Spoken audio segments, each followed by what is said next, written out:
کوئی کر سکتا ہے؟ یہ کس کے اختیار میں ہے؟ اللہ کے اختیار میں ہے. کسی انسان کے اختیار میں واللہ العظیم کچھ بھی نہیں ہے. قرآن یہ سکھاتا ہے ہمیں. وہ سب محتاج ہیں. وہ سب کیا ہیں؟ اور بھائی جن کو ہم اللہ کے سوا ہم یہ ساری صفات دیتے ہیں، اللہ کی خوبیاں ان کا اگر تسلیم کرتے ہیں، کیا وہ اپنے آپ سے موت کو روک سکتے ہیں؟ ہم ان کے لیے نا لفظ استعمال کرتے ہیں پردہ فرما گئے ہیں. کیا لفظ استعمال کرتے ہیں؟ پر یہ پردہ کیا ہوتا ہے احسان بھائی؟ مجھے سمجھ نہیں آئی، اگر آپ سمجھا دیں یا کوئی ساتھی. یہ پردہ فرما گئے ہیں، یہ کیوں؟ کیا مطلب ہے؟ کیوں نہ آگے پردہ پالے؟ میں آپ میں سے جاتا ہوں ادھر پردے کے پیچھے چھپ جاتا ہوں تو یہ تو ہے کہ میں زندہ ہوں، پردہ کر لیے. اب وہ روح نکل گئی ہے تو یہ پردہ فرما. وہ اس کو موت کیوں نہیں کہتے؟ کیا موت کا لفظ برا لفظ ہے؟ ہاں جی سہیل بھائی، موت کا لفظ برا ہے؟ اللہ کی نعمت ہے. اللہ کی جس طرح زندگی اللہ کی نعمت ہے، اسی طرح موت بھی اللہ کی کیا ہے؟ کیونکہ مومن کا تحفہ ہے. تحفہ ہے. تحفۃ المؤمن الموت. مومن کا تحفہ کیا ہے؟ موت ہے. کیسے تحفہ بنے گی؟ کہ جب انسان مرے گا اس کے بعد ہی کہاں جائے گا؟ جنت میں جائے گا. اللہ سے ملاقات ہو سکے گی، اللہ کا دیدار ہو سکے گا. اس زندگی کے ساتھ تو اللہ کا دیدار، اللہ کے ساتھ ملاقات جنت میں نہیں جا سکتے. تو جو بندہ اللہ سے ملاقات کا مشتاق ہے، جس کو شوق ہے کہ میں اپنے رب سے ملاقات کروں، تو اس کے اور رب کے درمیان رکاوٹ کیا ہے؟ موت ہے. تو موت کو بری چیز ہے. اور جناب ہم بزرگوں کے لیے لفظ ہے وہ جی پردہ فرما گئے، پردہ فرما گئے. اب بھائی کیوں یہ لفظ اپنی طرف سے کھڑے ہوئے ہیں لفظ؟ قرآن نے تو یہ نہیں کہا کہ وہ پردہ فرما گئے. کسی نبی کے متعلق قرآن نے کہا ہے کہ وہ پردہ فرما گئے؟ خود میرے نبی کے متعلق اللہ نے کیا فرمایا ہے؟ انکا میتون، بے شک تو بھی مرنے والا ہے. وَإِنَّهُمْ مَيِّتُونَ. یہ کہاں کب کہا اللہ نے؟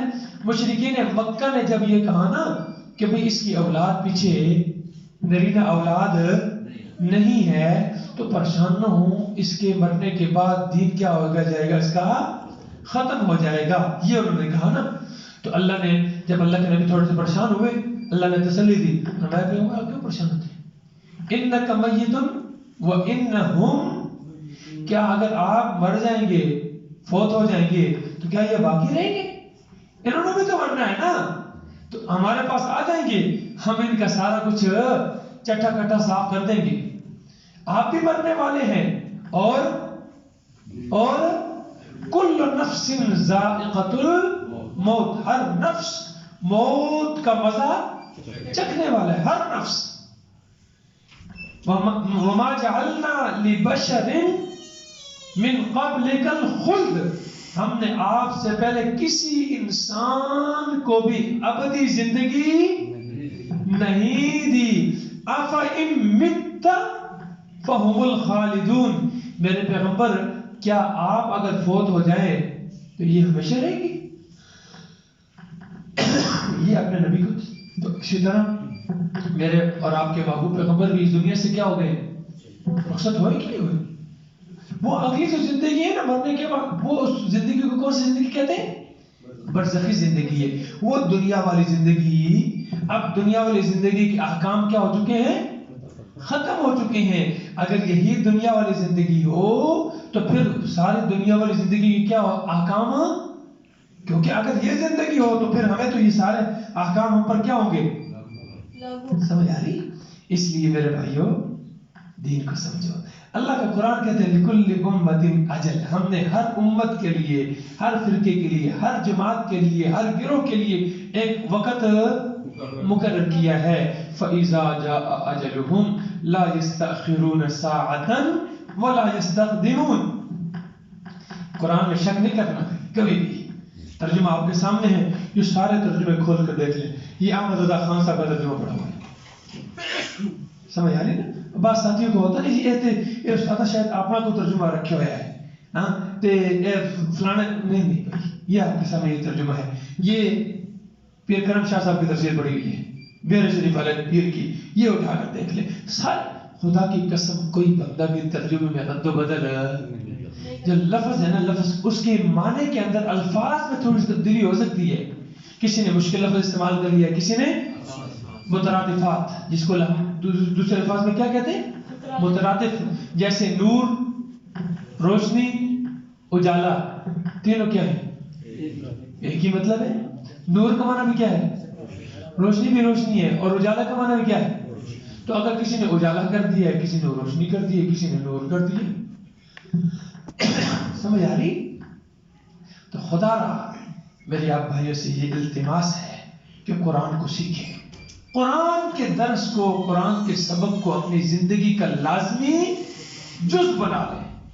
24 گھنٹے میں سے جتنا آپ آسانی کے ساتھ دیکھ سکتے ہیں، آدھا گھنٹہ دے سکتے ہیں، 5 منٹ دے سکتے ہیں، 10 منٹ دے سکتے ہیں، قرآن سیکھنے کے لیے دیں، وقف کریں. تو انشاءاللہ زندگی آپ کی کیا ہو جائے گی، بن جائے گی، آسان ہو جائے گی. اللہ اکبر اللہ اکبر. آگے کیا فرمایا، یا بنی آدم، اے آدم کی اولاد، اما یأتینکم، اگر آ جائیں تمہارے پاس، رسول منکم، رسول، جاوید بھائی کیا ترجمہ ہے رسول منکم کا کیا معنی ہے تم میں سے. تم میں سے کیا مطلب ہے؟ مسئلہ اس میں سے حل ہو جائے گا اگر اس کو آپ تھوڑا سمجھیں گے نا. تم میں سے کوئی رسول آ جائے، تم سے باہر سے تو نہیں آئے گا نا، تم میں سے ہی کوئی رسول آئے گا. یہ نہیں ہے کہ تم کیا ہو، تم سب کیا ہو بھائی، ہم سب کیا ہیں انسان. تو رسول بھی کن میں سے آئے گا، یہ تو نہیں آئے گا کہ فرشتوں میں سے آ جائے، جنات میں سے آ جائے. کیوں؟ اس لیے کہ اگر فرشتہ رسول بن کر آئے گا تو فرشتہ کھانے سے پاک، پینے سے پاک، نفسانی خواہشات سے پاک، بیوی سے پاک، بچوں سے پاک، ماں باپ سے پاک، دنیا کی ساری ضروریات سے پاک. وہ مجھے اور آپ کے لیے، میرے اور آپ کے لیے نمونہ کیسے بنے گا؟ وہ ہمیں کیسے سکھائے گا کہ تم نے کیسے زندگی گزارنی ہے؟ پیچھے سورۃ انعام میں ہم پڑھ چکے ہیں، وَلَوْ جَعَلْنَاهُ مَلَكًا، اگر ہم نے اس رسول کو فرشتہ بنایا ہوتا، یعنی فرشتہ بنا کر بھیجتے، فرشتے کو رسول بنا کر بھیجتے، لَجَعَلْنَاهُ رَجُلًا، تو ہم نے اس کو بھی کیا بنا کر بھیجنا تھا، انسان ہی بنا کر بھیجنا تھا. کیوں؟ سمجھے نا بات کو، کیوں انسان بنا کر بھیجنا تھا؟ کہ انسانوں کے لیے کس کو بھیجا جا سکتا ہے، انسان ہی کو بھیجا جا سکتا ہے جو اس کے لیے نمونہ بن سکے. اس لیے ان چکروں میں ہاں یہ کوئی انسان بھی یہ نہیں کہتا کہ وہ انسان جتنے بھی آئے ہیں، رسول جتنے بھی آئے ہیں، نبی جتنے بھی آئے ہیں وہ ہم جیسے تھے. ہم جیسا کا مطلب کیا ہے، وہ انسان تھے ہمارے طرح، لیکن مقام میں ہم جیسے نہیں تھے. مقام ان کا کیا تھا، ہر نبی کا مقام اپنی امت میں سب سے کیا ہوتا ہے، اعلیٰ ہوتا ہے، اعلیٰ ہوتا ہے. اور پھر ہمارے پیغمبر محمد الرسول اللہ صلی اللہ علیہ وسلم کا مقام تو کیا ہے، سارے انبیاء سے بھی کیا ہے، اعلیٰ ہے. امام الانبیاء ہیں، امام الانبیاء. بعد از خدا بزرگ تو ہی، قصہ مختصر کتنا وہیمہ. شیخ سعدی رحمۃ اللہ نے اللہ اے میرے محبوب پیغمبر میں تیری کتنی تعریف کرا، کتنی کتنی تجھے چلے جاؤں، کہاں لے جاؤں، بعد از خدا بزرگ تو ہی. خدا کے بعد اگر کوئی اونچا مقام ہے تو صرف کیا ہے، تیرا ہی ہے، قصہ مختصر خلاصہ. اس لیے جنس جس طرح میں انسان ہوں نا، ہمارے نبی بھی انسان ہی تھے. انسان تھے کہ نہیں؟ ٹھیک ہے، کیونکہ آپ کے والد تھے نا، والد تھے، کیا تھا والد کا نام، عبداللہ. والدہ بھی تھی نا، کیا تھا نام ان کا؟ وہ کون تھے؟ وہ کون تھے؟ تو انسانوں میں سے انسان ہی پیدا ہوتا ہے، انسانوں میں جن نہیں پیدا ہوتا، انسانوں میں فرشتہ نہیں پیدا ہوتا۔ فرشتہ حضرت جبرائیل علیہ السلام کے والد، ان کی والدہ، بھائی، بہن کوئی ہے؟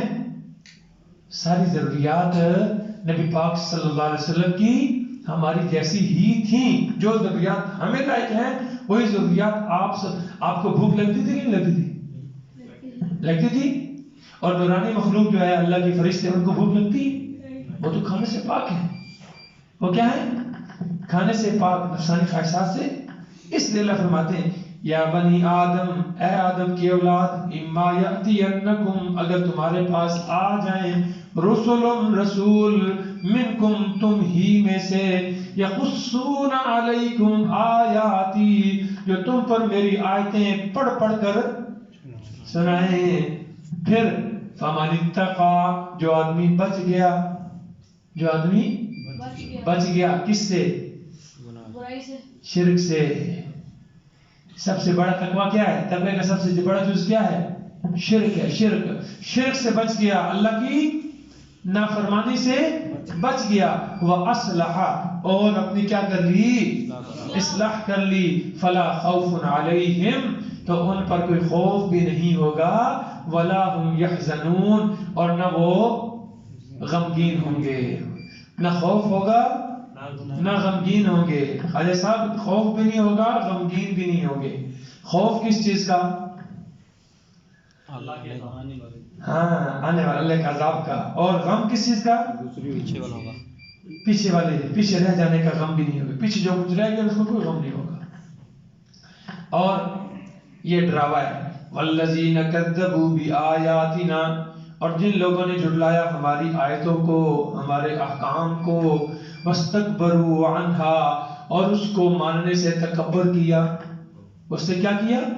تکبر کیا، اعراض کیا، اپنے آپ کو بڑا سمجھا۔ اولئک اصحاب النار، یہی لوگ دوزخی ہیں، ہم فیہا خالدون، اور وہ اس میں ہمیشہ ہمیشہ رہیں گے۔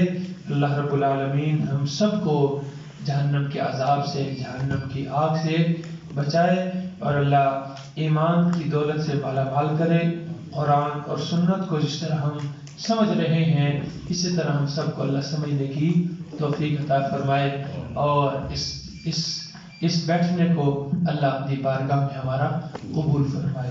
وآخر دعوانا